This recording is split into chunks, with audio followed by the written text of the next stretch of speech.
Hi, I'm Melanie Dyer. You're watching Live on the Lot on Skippy TV, and today I'm sitting down with alt country songstress Greta Ziller. Hello. Hi, how you doing? I'm good. Thanks for coming in. Thanks for having me. No worries. You just performed Queen of Boomtown, which is the title track of your current album. Yes. What's that one kind of about? Because it's kind of got this title that sort of insinuates that it's a bit bold, right? But Yeah. the song's not like that at all. The song's about not being okay, but having it expected of you to act like it is.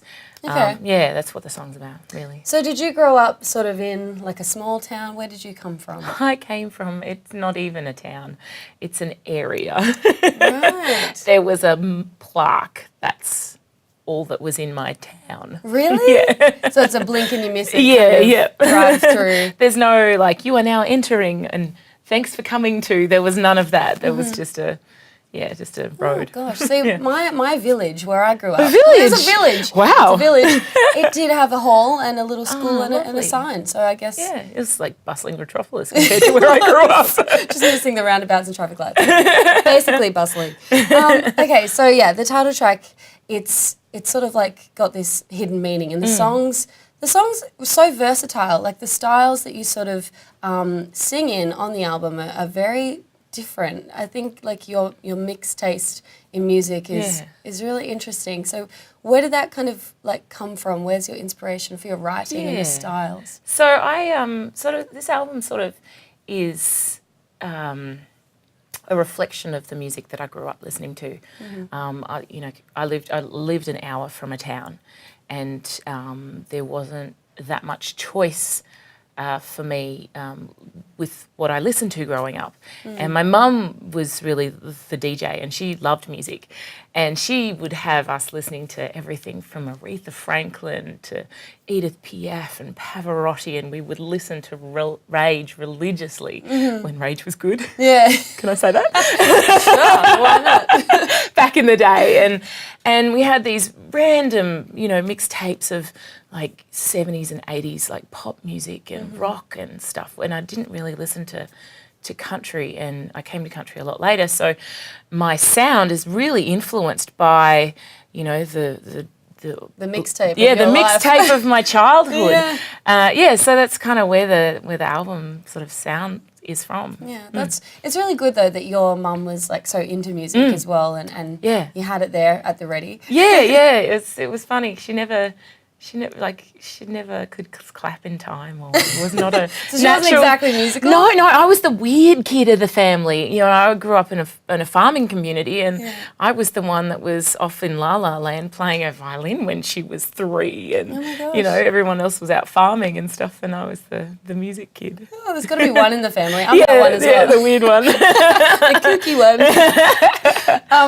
You can hear the versatility in your sort of background of music and how that influenced your sound, especially in your current single that you've just released. Yeah. So that one's like really rocky. You just performed it for Let us. It Go. Let It Go. So what's that one sort of about? That song's about not living with your regrets and not worrying about stuff that went wrong yesterday, which is, easier said than done.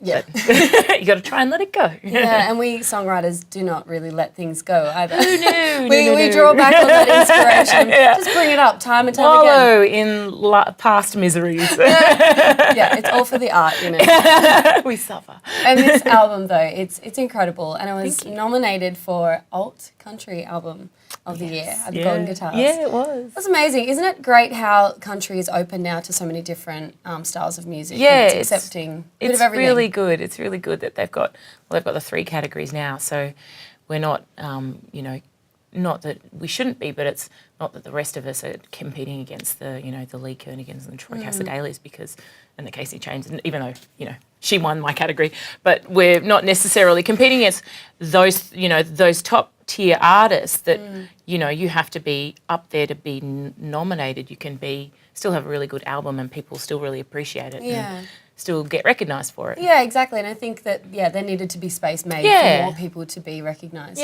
for great music. Yeah. Okay, so another person making amazing music right now is Andrew Swift, who you're on tour with at the moment. Yep. How's that going? Oh, no, it's going good. We're good friends, and he lets me fall asleep in the passenger side, so it's great. That's a good touring buddy. That's a great touring buddy. My band, they poke me, they wake me up. Oh, no, I get that too, but I do get like solid 20 minutes at least. That's good. That's very generous. Yeah. So you guys have done a lot of caravan park sort of touring. Yeah, we do our caravan park shows every summer, or now coming up to our third year, on the way to Tamworth, which is lots of fun. Oh my gosh. So you sort of, you know, do you bring along a swag and you both sort of just perch up anywhere you go? How do you park? Like, for instance, today you've come into Sydney, bustling metropolis again, and you've got the van, right? Because you're on your way up to Gympie. Yes. How do you sort of manage where you're parking it, and where do you just call up friends and say, I'm going to crash in your front yard?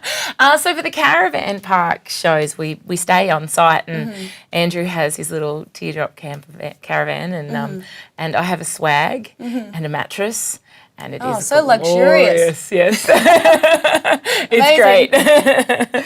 Yeah. But, and then in this instance, when you're sort of on the road. Yeah, so we're sort of, I do have my swag with me, but we're also staying at people's houses on the way up, and then I think there's a couple of nights where I have to swag it. Yeah. But, that's all right. You got to rough it. Yeah. That's pretty amazing that music can sort of take you, on the road to all these different places, and you guys must perform to so many different kinds of audiences. Yeah. Yeah, like, these next couple of weeks we're playing, house concerts and small venues and the Gympie muster. It's gonna be fun. So it's like sort of one extreme to the other, which is so much fun. Everything, far and wide and in between. Yeah. And you did a few shows with Jason Owen as well recently. I did. And you were telling me a funny story just before about how interesting it is when you have different styles of performing and you're singing a duet. Tell me tell us the story. So I've... you tell it so well. I've been really lucky to support Jason while he does his Jason Owen Sings John Denver. And he gets really, you get into the music and he gets really into these John Denver songs. And into the character into the character a bit. And he, the first night, and I hadn't, I'd only kind of met him a couple of times, and couldn't say I was friends with him. Yeah.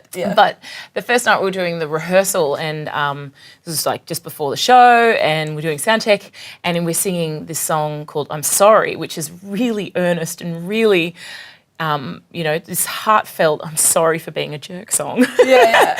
And he's singing the chorus into my eyes, and I'm like, don't look at me. Don't look at me. You can't look at me. Stop looking at me. And of course he didn't. So I got him a good one on stage. While there were all the audience there during the night, we were singing this song. He was totally in the moment. And he's singing, I'm sorry for all the lies I told you. And I'm singing the harmony part, and he's staring at me. And I all of a sudden go like this at him and start singing at him. And he lost it. Mid-song. Mid-song. It was hilarious. That is ultimate power. He learned his lesson.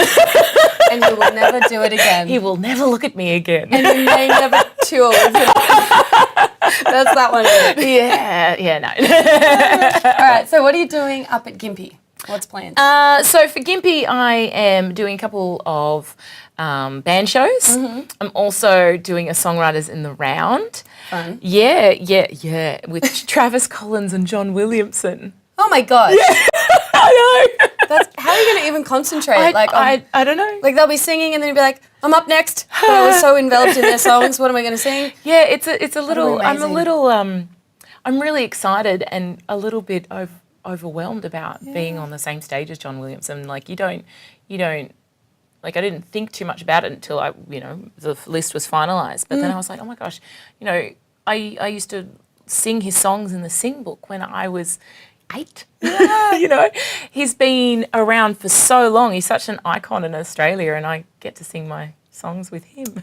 That is incredible. Yeah, it's really cool. That'll be like a pinch me moment. I'm really excited about it. Oh gosh, you know what? It's just the beginning of everything that's going to come for you, though. You'll be doing these kind of things for the rest of your life, and each time I hope you pinch yourself and just live in the moment, because that's what it's all about in music.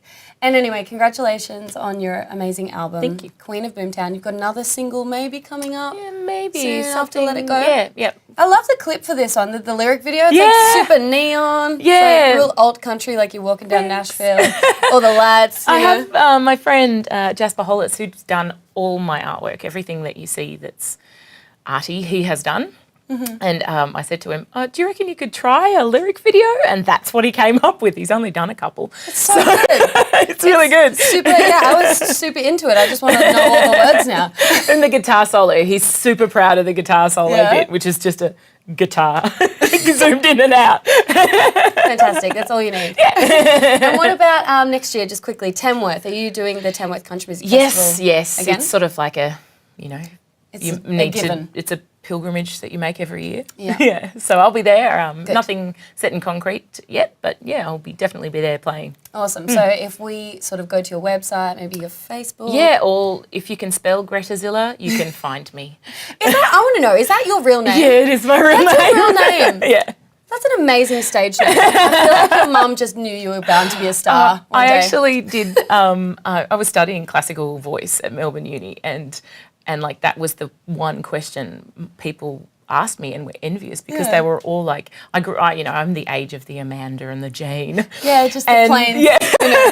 And all these Ziller. fantastic singers, these female opera singers that were like Amanda and Jane and Kate. And they're like, they're great names. But look at your name, you should be a performer. I'm like, yeah. I think, it's destined to be with a name like Greta Ziller, so we will not forget it. Thanks so much for coming in on the show. Thank you for having me.